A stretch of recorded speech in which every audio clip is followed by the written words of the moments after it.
सालों से चांद हमारे लिए रिसर्च का एक बहुत ही अच्छा मॉडल रहा है। ये पहला ऐसा पिंड बना जिस पर इंसानों ने कदम रखा। सिर्फ इतना ही नहीं, नासा के वैज्ञानिक भविष्य में इसे इंसानों का नया घर बनाने की सोच रहे हैं और इसीलिए नासा आर्टेमिस जैसे मिशन को अंजाम दे रहा है। दशकों से वैज्ञानिक इस बात पर रिसर्च कर रहे हैं कि आखिर यह चांद हमारी पृथ्वी के पास आया कैसे होगा। काफी सारे वैज्ञानिक ये मानते हैं कि चांद हमारी पृथ्वी के आसपास नहीं बना है, बल्कि इसकी फॉर्मेशन कहीं और हुई थी और पृथ्वी के गुरुत्वाकर्षण की वजह से ये यहाँ पर आकर फंस गया। लेकिन ज्यादातर वैज्ञानिक मानते हैं कि इसकी फॉर्मेशन हमारी ही पृथ्वी के ऑर्बिट में करीब 4.5 अरब साल पहले हुई थी, जब एक मंगल ग्रह के साइज का ऑब्जेक्ट हमारी पृथ्वी से आकर टकरा गया था। तब हमारी पृथ्वी की फॉर्मेशन हो रही थी और वह आज की पृथ्वी से पूरी तरीके से अलग थी। जब कोई प्लैनेट अपने फॉर्मेशन वाले स्टेज में होता है तब उसे हम प्रोटो प्लैनेट बुलाते हैं, इसलिए तब के समय की पृथ्वी को प्रोटो अर्थ बुलाया जाता है। खैर, इस पूरी घटना को वैज्ञानिक जाइंट इम्पैक्ट हाइपोथेसिस के नाम से बुलाते हैं। अब सवाल ये नहीं है कि आखिर हमारा चांद कैसे बना, बल्कि सवाल ये है कि हमारी पृथ्वी के ऑर्बिट में सिर्फ चांद ही क्यों मौजूद है। जब हमारी पृथ्वी प्रोटो फेज में थी तब इस पर काफी सारे पत्थरों की बारिश हो रही थी, जिससे और भी चांदों का निर्माण होना चाहिए था। लेकिन हमें ऐसा आज के समय में नहीं दिखता है। ऐसा क्यों है, इसे ही हम आपको आज के वीडियो में बताने वाले हैं, इसलिए वीडियो को अंत तक जरूर देखिएगा। यह क्वेश्चन सिर्फ हमारे ही दिमाग में नहीं, बल्कि वैज्ञानिकों के दिमाग में भी काफी बार आ चुका था। इसलिए एक इंटरनेशनल टीम ऑफ साइंटिस्ट्स ने एक स्टडी कंडक्ट की, जिसमें उन्होंने इन्हीं छोटे चांदों के मॉडल बनाकर उन पर रिसर्च की। वैसे इन्हें वैज्ञानिक भाषा में मूनलैट्स कहा जाता है। मॉडल बनाने के बाद और उसे रन करने के बाद उन्हें पता चला कि इसके काफी ज्यादा चांस हैं कि ज्यादा से ज्यादा मूनलैट्स हमारी पृथ्वी से ही आकर टकरा गए होंगे। इस रिसर्च पेपर का नाम मूनफॉल्स रखा गया और ये अभी भी रिव्यू फेज पर है, यानी अभी भी इसे पूरे तरीके से सच नहीं माना जा रहा है।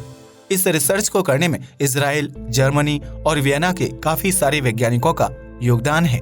इस स्टडी को कंडक्ट करने के लिए काफी सारे वैज्ञानिकों ने एक ऐसा मॉडल बनाया जिसमें उन्होंने पहले से ही ये मान लिया है कि पृथ्वी पर काफी सारे पत्थरों की बारिश हुई होगी, बिल्कुल वैसे ही जैसे थिया ग्रह हमारी पृथ्वी से आकर टकराया था। ऐसा इसलिए हो रहा था क्योंकि उस समय हमारा सौरमंडल बहुत नया था और इसकी फॉर्मेशन अभी भी हो रही थी।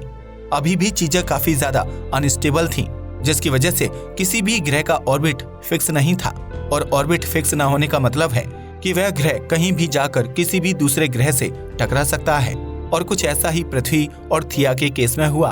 इन कोलिजन्स की वजह से काफी सारे सब लूनर मास बने और इन्हें ही वैज्ञानिक मूनलैट कहते हैं। थोड़े सालों बाद जब चीजें थोड़ी बहुत शांत हुई होंगी तब यह छोटे छोटे चांद आपस में आकर जुड़ गए होंगे, जिससे एक बड़े चांद का निर्माण हुआ। जो थोड़े बहुत चांद बचे होंगे वह ज्यादा एनर्जी की वजह से या तो पृथ्वी के ऑर्बिट से बाहर निकल गए होंगे या फिर कम एनर्जी की वजह से पृथ्वी में ही आकर गिर गए होंगे। यह प्रोसेस ऐसे ही तब तक चलता रहा जब तक हमारी पृथ्वी के ऑर्बिट में मात्र एक चांद ही बचा।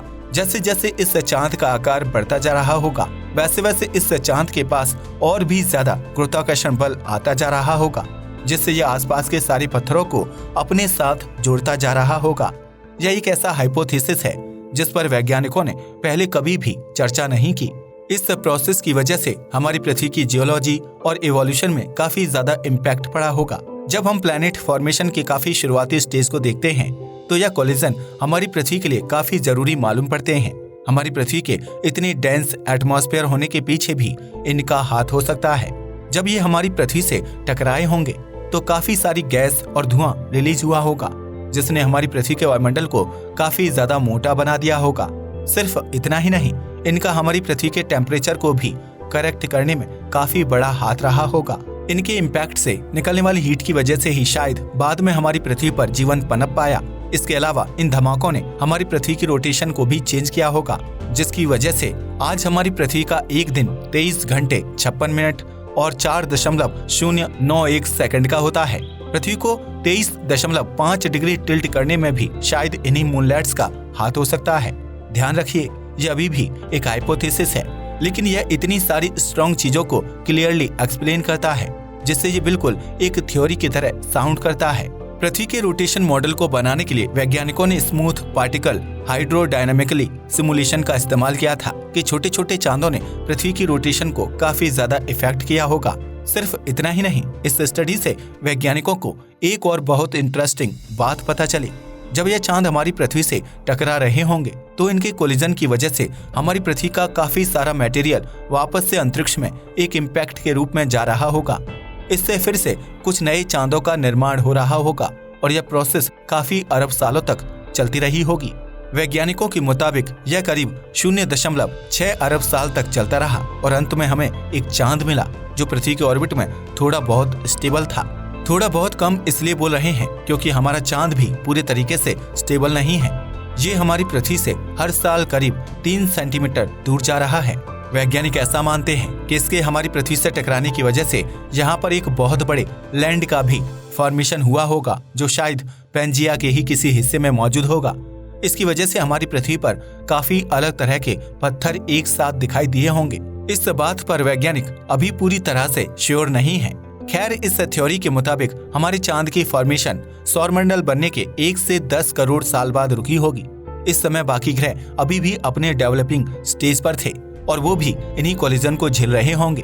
मंगल ग्रह के भी चांद इसी तरीके से बने होंगे और वैज्ञानिक ऐसा मानते हैं कि भविष्य में संभावना हो सकती है कि यह फेज फिर से चालू हो जाए। उनके मुताबिक फिर से हमारे सोलर सिस्टम में इनस्टेबिलिटी आ सकती है और चीजें आपस में टकराना शुरू हो सकती हैं। इसका सबसे बड़ा उदाहरण है मंगल ग्रह का चांद फोबोस, जो भविष्य में उसे जाकर टकरा जाएगा और इससे हमारे पूरे सौरमंडल में उथल पुथल मच जाएगी। अगर मंगल ग्रह का ऑर्बिट थोड़ा बहुत भी इधर उधर होता है तो इससे हमारी पृथ्वी के ऑर्बिट पर भी दिक्कतें आ सकती हैं। यह इस चीज का भी एक बहुत बड़ा उदाहरण है कि सच में चांद ग्रहों से आकर टकराते थे। ऐसा भी हो सकता है कि भविष्य में जब यह चांद मंगल ग्रह से टकराए तो मंगल ग्रह का काफी सारा मटेरियल अंतरिक्ष में जाकर इकट्ठा हो जाए तो फिर से एक और नए चांद का निर्माण कर दे।